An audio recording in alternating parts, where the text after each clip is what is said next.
ఇప్పుడు ఆ పోస్టులు అట్లాంటివి క్రియేట్ అయినాయి కదా, ఉమ్. తనకి చూపించావా ఇట్లా ఇట్లా పోస్టులు క్రియేట్ అవుతున్నాయి? చూపిస్తే ఫస్ట్ అయితే మంచిదే మంచిదే, అవును నిజమే కదా అని అన్నది. నిజమేంటే బాబు, మన ఇద్దరి మధ్య ఏం జరిగింది, ఏదో ఇప్పుడు అన్న ఒక మాట, తర్వాత ఏం లేదు కదా, కలిసిపోయావు కదా, తప్పేం అదేం లేదు, సరే ఇప్పుడు సంతోషం కదా, మా దేవుడు మా పవన్ కళ్యాణ్ గారు గెలిచారు, ఇప్పుడు హ్యాపీ కదా, ఇప్పుడు హ్యాపీ నాకు గెలిచారు కదా ఆయన అనేసి.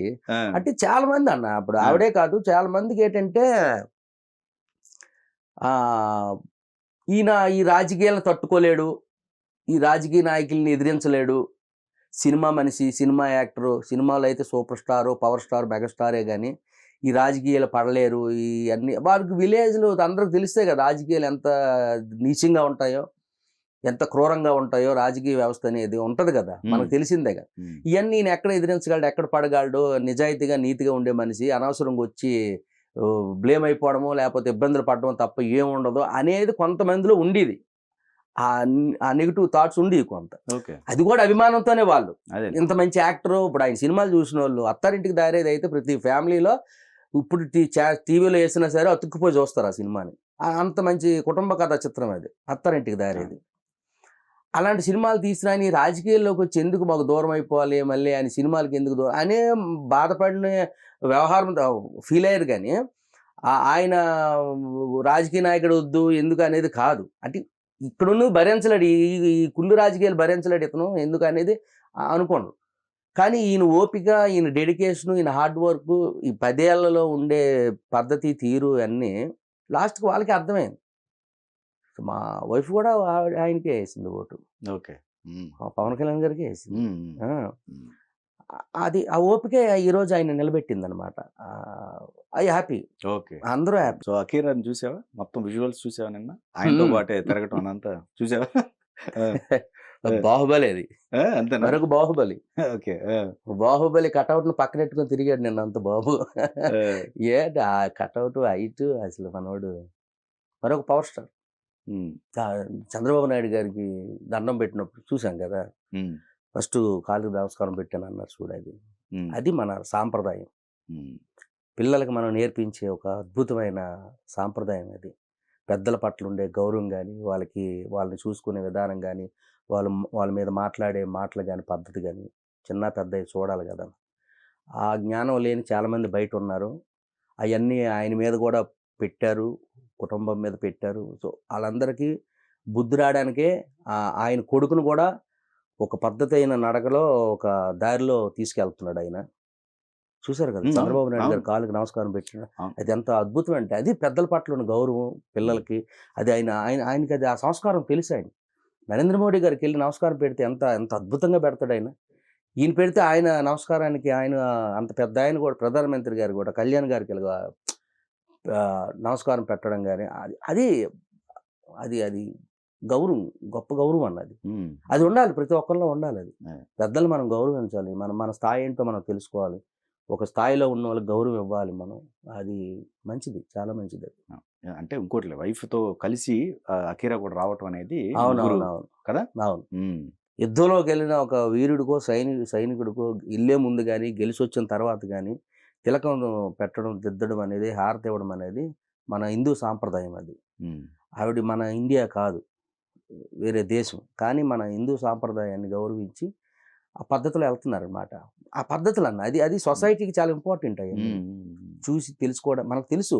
అయినా సరే ఒక పరాయి దేశం ఆవిడ మన హిందూ సాంప్రదాయాన్ని గౌరవించడం, అలాగా తిలకం దిద్దడం అనేది అది మన దేశానికి గర్వకారణమైన అది తిలకం. అది నిజంగా ఆవిడని కూడా చాలా మాటలు ఎవరిని వదలలేదన్న, ఎవరిని వదలలేదు, అందరినీ అన్నారు, అన్ని రకాలుగా అన్నారు.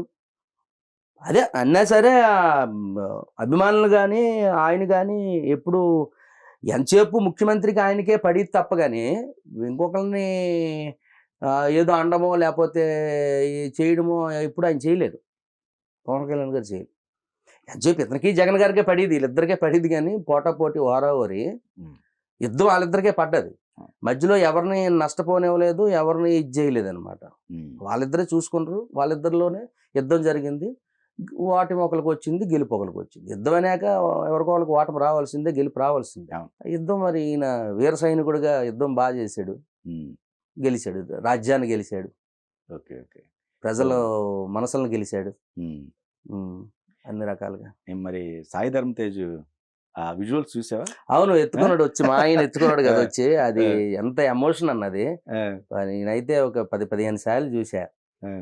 నాకు ఉన్నారు మేనల్లుల్లో, అది చిన్నప్పటి నుంచి నేను వాళ్ళని పెంచి పోషించాను. మా అక్క కొడుకులు హ్మ్. ఇద్దరు ఉంటారనమాట. ఓకే. సేమ్ కళ్యాణ్ గారికి కూడా ఇద్దరు మేనల్లులు. ఆ! వాళ్ళ ఎమోషన్ కూడా అలాగే ఉంటుంది నా విషయంలో. ఒక్కోసారి ఏదైనా మంచి విషయం, ఏదైనా సినిమా అయినా సరే, ఏదైనా హిట్ కొట్టినా వాళ్ళ ఎమోషన్ అలాగే ఉంటుందన్నమాట. సేమ్ అలాంటి ఎమోషన్ చూశాను నేను. మా ఆయన వెళ్ళి గుండెల మీద ముద్దు పెట్టి ఎత్తుకొని, ఆయన ఆనందం, మేనల్లుడిగా ఇతని ఆనందం, అది ఎంత అద్భుతం అన్నది. సూపర్ అది. అవును. మేమందరం చేయాల్సింది ఆయన చేశాడు, సాయి ధరమ్ తేజ్ గారు వెళ్ళి చేసి. ఆ! హ్మ్. సేమ్ ఒపీనియన్ మాయి కూడా. అదే ఫీలింగ్స్. ప్రతి ఒక్కరి అభిమాని ఇది. అదే. మీరు కూడా కళ్యాణ్ గారి అభిమానే కదా అన్న. మనం చేయాల్సింది ఆయన చేశాడు అంతే, ఫ్యామిలీ మెంబర్గా పక్క నుండి. ఓకే. ఓకే. అది జీవితంలో మర్చిపోలేని డే అన్న నేను మాత్రం. నిన్న. 4వ తారీఖు అనేది లైఫ్లో మర్చిపోలేని ఒక మామూలు విజయం కాదు. హ్మ్. ప్రతి ఒక్క తెలుగు బిడ్డ, ప్రతి ఒక్క అభిమాని అందరూ గుర్తుపెట్టుకునే డే ఇంకది. ఓకే. ఆయన విజయం. హ్మ్. హ్మ్. ఆయన విజయం అనేది ఎన్నాళ్ళకో హ్మ్. ఇన్నాళ్ళకో ఆయన ముఖంలో ఆనందం, నవ్వు ఎన్నాళ్ళ తర్వాత. మనిషి కష్టాలున్నా బయటికి నవ్వుతూనే కనబడుతుంటాడు. ఆ కష్టం చెప్పడం, కానీ లోపల చాలా కష్టాలు ఉంటాయి ఆయనకి. చాలా రకాలుగా ఉంటాయి.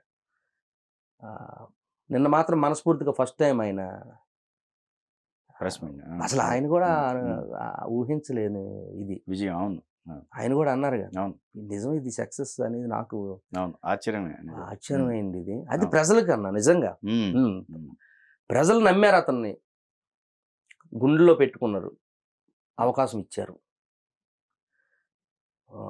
ఇక మరి ఈయన రాష్ట్రాన్ని, ప్రజల్ని, పరిపాలనని కాపాడుకుంటూ ఒక నాయకుడిలాగా, ఒక మహానాయకుడిలాగా, కథానాయకుడిలాగా ముందుకు తీసుకెళ్ళి ఇంకా మరింత స్థానం వాళ్ళ గుండెల్లో, ఇంకా స్థిరస్థాయిగా వాళ్ళ గుండెల్లో నిత్యం వాళ్ళ గుండెల్లో పెట్టుకునేటట్టుగా ఉంటారు. ఈయన కూడా ఉంటారని ఆశిస్తున్నాం. ఓకే. ఓకే. అండ్ ఈ చంద్రబాబు నాయుడు గారికి వచ్చిన విక్టరీ ఎలా అనిపించింది? అదే. అంటే అన్న, ఆయన విజయాలు ఆయన ఏ రోజు చూడని విజయాలు కాదు చంద్రబాబు నాయుడు గారు. ఇది 3వసారి అనుకుంటా ముఖ్యమంత్రి కావడం. 4గోసారి. 4గోసారి. 4గోసారి ఇంతకు ముందు హిస్టరీలో లేదు. చాలాసారి విజయాలు వచ్చాయి. కాకపోతే కొంచెం అపజయాలు, ఇటు ఫెయిల్యూర్లు అప్పుడిప్పుడు వచ్చి అలాగే వెళ్తుంటాయో, అలాగే ఆయనకు వచ్చి వెళ్ళాయి. కానీ పవన్ కళ్యాణ్ గారి విషయంలో మాత్రం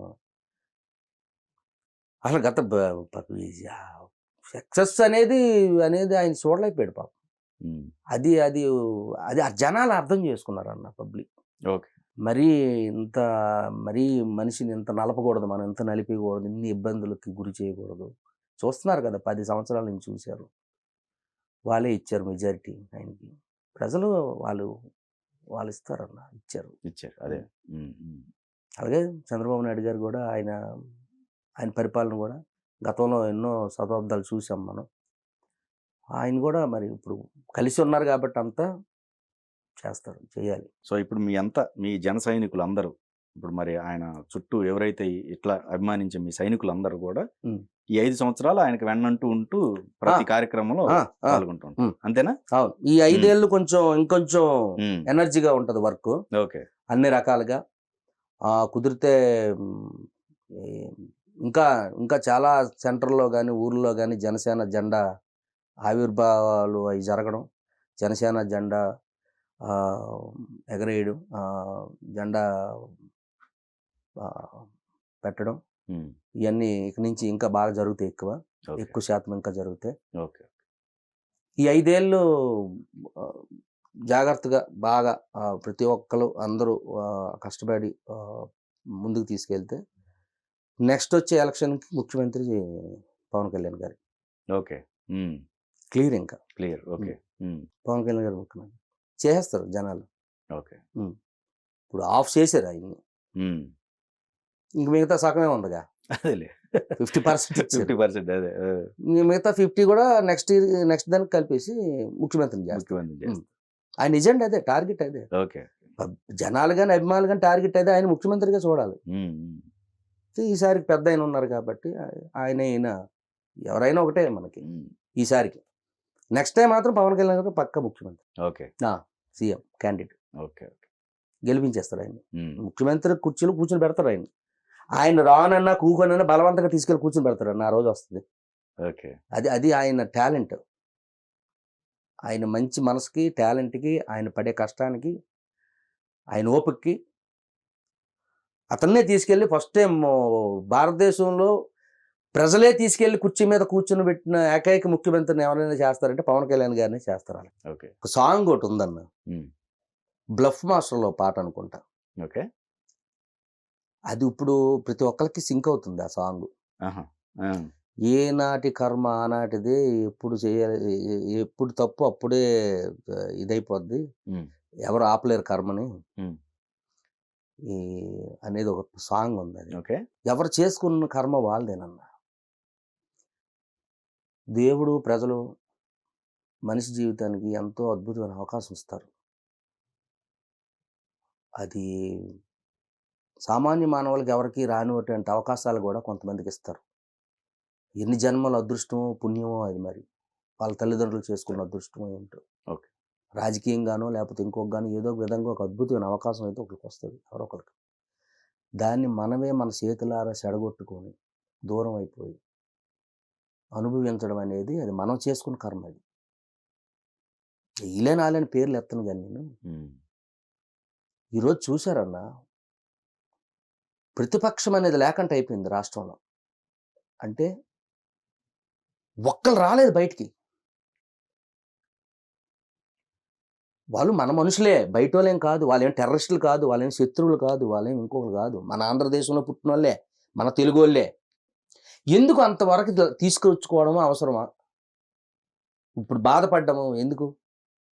ముందు నుంచే జాగ్రత్తగా ఉండి నోరు అదుపులో పెట్టుకొని ఒక పద్ధతైన వ్యవహారంలోకి వెళ్ళి ఈ సొసైటీని ఒక పద్ధతైన దీంట్లో నడిపించి, సోషల్ మీడియా ఉంది కదని, యూట్యూబ్లు ఉన్నాయి కదని నోటుకు వచ్చినట్టుగా వాగేసుకొని ప్రజలు ఏమన్నా ఎర్రోళ్ళా? ప్రజలు ఏం చూస్తున్న వాళ్ళు జడ్డోళ్ళ? వీళ్ళ దృష్టిలో యాడ్ నొక్కలు ఆడ నొక్కుతారు, గాళ్ళు నొక్కారు, ఏమైపోయారన్నా? కౌరవ సామ్రాజ్యం కూలిపోయినట్టు కూలిపోయేది మొత్తం. ఎంత పెద్ద సామ్రాజ్యం అన్నా, భూమి కింద నుంచి మర్రి చెట్టు ఊడలు ఎలాగైతే కిందకి వెళ్ళి ఆ భూమిని పట్టుకుంటాయో అలాగ ఆంధ్ర రాష్ట్రాన్ని పట్టుకున్న వైసీపీ,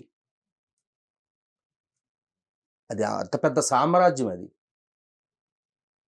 పెద్ద సంగ్రామం, అది చాలా పెద్దది. అది 101 కౌరవుల్లాగా అంత పెద్ద సంగ్రామం, సామ్రాజ్యం అది. అలాంటి సామ్రాజ్యాన్ని ఒక్క చేతితో కింద నుంచి లేపి అటు ఇసిరిచడుగా పవన్ కళ్యాణ్ గారు వచ్చి, ఈ క్రెడిట్ అంతా పవన్ కళ్యాణ్ గారిది. చంద్రబాబు నాయుడు గారు ఒక్కలు ఏం చేయలేరు అందులో, తెలుసుగా అందరికీ ఉంది. మరి చంద్రబాబు నాయుడు గారు అంటే ఒక 20 ఏళ్ళ క్రితం చంద్రబాబు నాయుడు గారు అంటే ఆ ఎనర్జీ, ఆ స్పిరిట్ అది ఉంది. ఇప్పుడు పెద్ద ఆయన పాపం, ఆయన ఏం చేయగలడు? జైల్లో పెట్టారు ఆయన్ని. మరి ఇంకా మరి అంతవరకు వెళ్ళినప్పుడు ఆయన ఏం చేయగలడు? అది కూడా పవన్ కళ్యాణ్ గారు వెళ్ళి స్పందించారు కదా.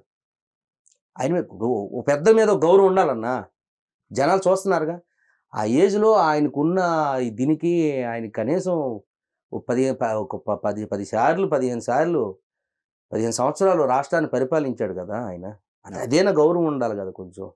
తీసుకెళ్ళి అంత ఏజ్ ఉన్న తండ్రి లాంటి ఆయన ప్రతి ఒక్కరికైనా ఆ ఏజ్లో ఉన్న ఆయన తీసుకెళ్ళి టెస్టులు చేయించి ఆయన కూర్చుని పెట్టి, ఆ రోజు ఆయన ముఖం చూస్తే కళ్ళంటి నీళ్ళు వచ్చినాయి అన్న. బిక్కు బిక్కు ఆయన చూస్తుంటే ఆయన పాపం అన్న. ఉసురు ఎక్కడికి పోద్ది అన్న? కర్మ ఎక్కడికి పోతుంది ఉసురు? ఆ ఉసురు, ఈయన్ని పవన్ కళ్యాణ్ గారిని నేర్పించిన ఉసురు, ఇవన్నీ ఎక్కడికి పోతాయి అన్న? అంత పెద్ద ఆయన్ని పట్టుకొని నోటుకొచ్చినట్టుగా వాగారు. 70 సంవత్సరాలు ఉన్న పెద్ద ఆయన దేశాన్ని పరిపాలించాడు, రాష్ట్రాన్ని పరిపాలించాడు కదా. ఆయనకు ఒక గౌరవం. నోటుకొచ్చినట్టుగా వాగారు, ఎక్కడికి పోద్ది ఆ ఉసురంతా? చూపించింది ప్రకృతి, ఊరికి వదలదు, ప్రజలు భూదే వదలదు, చూపిస్తుంది. తిప్పింది బొమ్మ, పట్టా పంచులు అయిపోయారు, కనబట్టలేదు ఎవరు అక్కడ. ఈ సోషల్ మీడియాలో చూస్తున్నాం కదా, అబద్ధం ఎందుకు? ఇవన్నీ కౌంటింగ్ దగ్గరికి వెళ్ళి మొఖాలు దాచుకొని పరిగెడుతున్నారుగా. పెద్ద పెద్ద లీడర్లు సిగ్గుతో పరువు పోద్దని. ఏ అంటే నీకు గెలుపులో ఉన్నప్పుడు, పదవిలో ఉన్నప్పుడు లేని భయం ఇప్పుడు ఎందుకు వచ్చింది? అంటే పదవి శాశ్వతమన్నా? ఎవరికి శాశ్వతం? ఎప్పుడు శాశ్వతం పదవి? పదవులు శాశ్వతం ఉండవు, డబ్బు శాశ్వతం ఉండదు, మనసులే శాశ్వతం ఉంటారు.